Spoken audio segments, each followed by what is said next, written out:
ओम सूर्याय नमः। सूर्य देव की वह कौन सी कथा है जिसे पढ़ने से सूर्य देवता धनवान बना देते हैं? आइए जानते हैं इस कथा के बारे में। जय श्री राम भक्तों, स्वागत है सभी भक्तों का अपनी यूट्यूब चैनल में। आइए आज की वीडियो में हम सूरज भगवान की कथा का श्रवण करते हैं। आज है रविवार और रविवार के दिन जो भी मनुष्य सच्चे मन से इस कथा को सुनता है उसे धन, यश, मान, सम्मान और सुख समृद्धि में वृद्धि होती है। तो आइए सुनते हैं इस पावन और पवित्र कथा को। वेदों में सूर्य देव को जगत की आत्मा कहा गया है। शायद यही वजह है कि वैदिक काल से ही सूर्य की पूजा आराधना की जा रही है। शास्त्रों में सूर्य देव सभी ग्रहों के अधिपति हैं। यदि सच्चे मन से और श्रद्धा से सूर्य देव की पूजा की जाए तो वह जातक का जीवन सुख संपन्नता से भर देते हैं। यही नहीं, हर जगह उसके प्रयासों को सफलता मिलती है।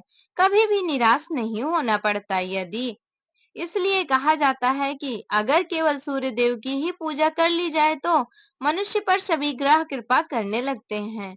तो आइए जानते हैं उस पावन और पवित्र कथा के बारे में, जिसको सुनने मात्र से ही सूर्य देव बहुत ही जल्दी प्रसन्न हो जाते हैं। सूर्यदेव व्रत कथा। सूर्यदेव व्रत कथा के अनुसार प्राचीन काल की बात है।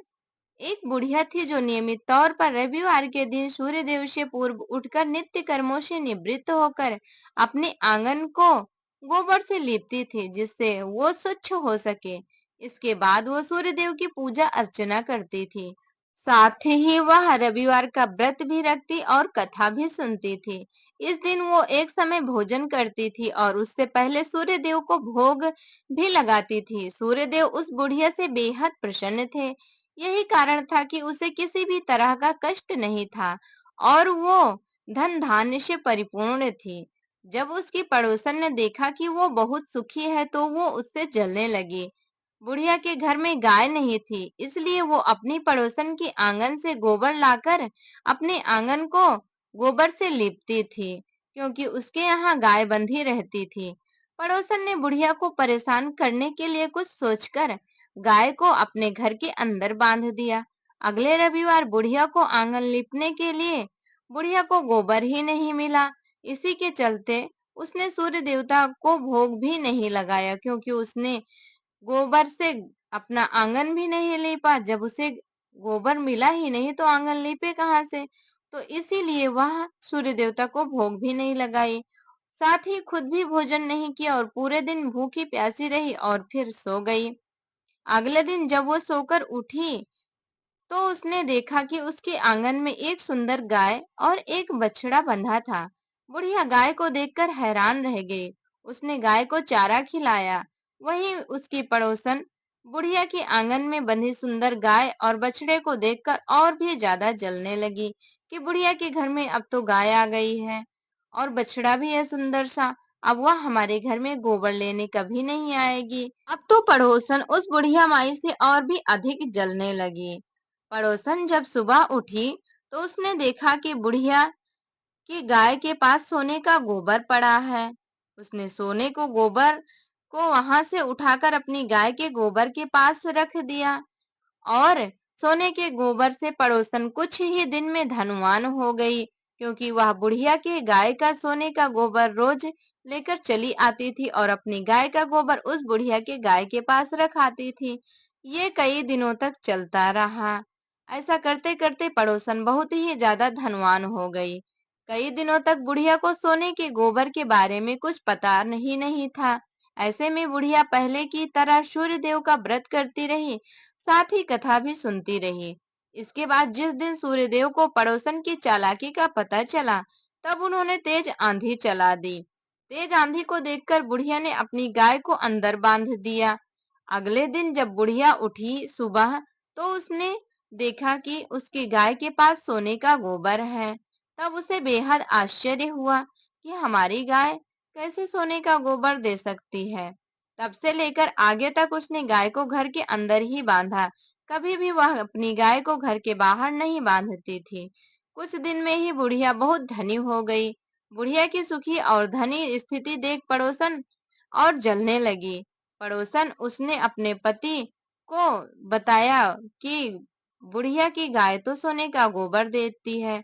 आप जाइए और उसे नगर के राजा के पास भेज दिया। जब राजा ने उस सुंदर गाय को देखा तो वह बहुत खुश हुआ। सोने के गोबर को देखकर तो उसकी खुशी का ठिकाना ना रहा। उसे नगर के राजा के पास भेज दिया। सुंदर गाय को देखकर राजा बहुत ही खुश हुआ। सुबह जब राजा ने सोने का गोबर देखा तो उसके आश्चर्य का ठिकाना न रहा। वह और भी ज्यादा अधिक खुश हुआ। उधर बुढ़िया अपनी गाय को ना पाकर भूखी प्यासी रहकर सूर्य भगवान से प्रार्थना कर रही थी। अपनी सुंदर सी गाय और बछड़े को पाने के लिए वह लगातार सूर्य भगवान से प्रार्थना करती रही और भगवान से कहती रही कि हमारी गाय और बछड़ा हमारे पास आ जाए। इस तरह वह जब तक गाय और बछड़ा नहीं मिला वह भूखी प्यासी रही और लगातार प्रार्थना करने लगी। तब सूर्यदेव को उस पर करुणा आई। उसी रात सूर्यदेव राजा के सपने में आए और उसने कहा कि हे राजन, बुढ़िया की गाय व बछड़ा तुरंत वापस कर दो। अगर तुमने वापस नहीं किया तो तुम्हारे ऊपर परेशानियों का पहाड़ टूट पड़ेगा। इतना कहकर सूर्यदेव वहीं अंतर ध्यान हो गए। सूर्यदेव के सपने ने राजा को बुरी तरह से डरा दिया। यह सपना देखकर राजा के मन में विचार आया कि क्यों ना बुढ़िया की गाय वापस की जाए। तो इस प्रकार से राजा ने उस बुढ़िया को सम्मान सहित उसके गाय और बछड़े को वापस कर दिया। बुढ़िया अपने सुंदर सी गाय और बछड़े को पाकर बहुत ही प्रसन्न हुई और सूर्य भगवान का धन्यवाद करने लगी। उधर फिर पड़ोसन आई और बुढ़िया माई से माफी मांगकर वह भी सूर्यदेव का व्रत रखने लगी और सूर्यदेव महाराज की कथा भी सुनने लगी। इस प्रकार से लगातार बुढ़िया सूर्यदेव महाराज की कथा सुनती और अपने घर के आंगन को गोबर से लीपती और सूर्यदेव महाराज की पूजा करती और सूर्यदेव भगवान उस पर हमेशा प्रसन्न रहते थे। इस प्रकार से यह कहानी यहीं पर संपन्न हुई। इस कहानी को सुनने मात्र से ही भक्तों की बहुत सारी मनोकामनाएं पूरी हो जाती हैं। कहते हैं कि सूर्य देव को नियमित रूप से जल चढ़ाना चाहिए, लेकिन ऐसा नहीं कर पाते हैं तो केवल रविवार के दिन भी व्रत करके पूजा कर सकते हैं। अगर व्रत करने की भी स्थिति में नहीं है तो केवल सूर्य व्रत कथा का पाठ करके ही आप मनोवांछित फल की प्राप्ति कर सकते हैं।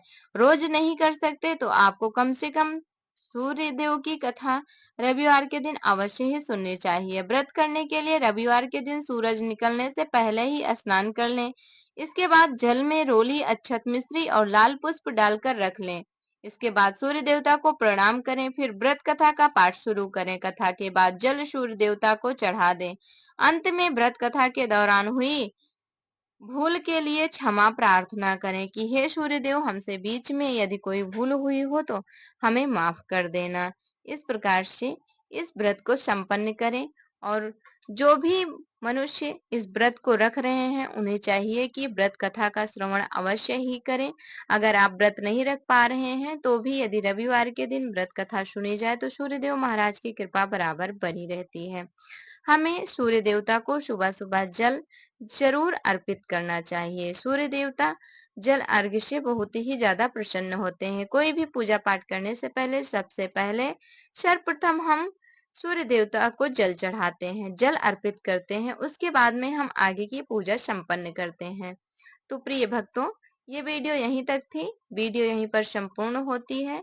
सूर्यदेव की कहानी आप लोगों को कैसी लगी, कथा आप लोगों को कैसी लगी, सूर्यदेव और बुढ़िया माई की यह सुंदर सी कथा यदि आपको अच्छी लगी होगी तो वीडियो को लाइक कर देना। चैनल पर नए होंगे तो सब्सक्राइब कर लेना, बेल आइकन को प्रेस कर देना ताकि हमारी वीडियो का हर नया नोटिफिकेशन सबसे पहले आप लोगों तक ही पहुंचे। हमारे साथ जुड़े रहने के लिए धन्यवाद। प्रिय भक्तों, यदि आप लोगों के मन में कोई भी सवाल हो तो आप लोग पूछ सकते हैं। आप लोगों को उसका जवाब तुरंत मिल जाएगा।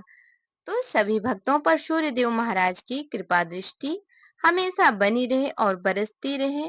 कभी भी किसी के जीवन में कोई कमी ना हो। सुख, समृद्धि, धन या संपदा सूर्य भगवान सबको प्रदान करें।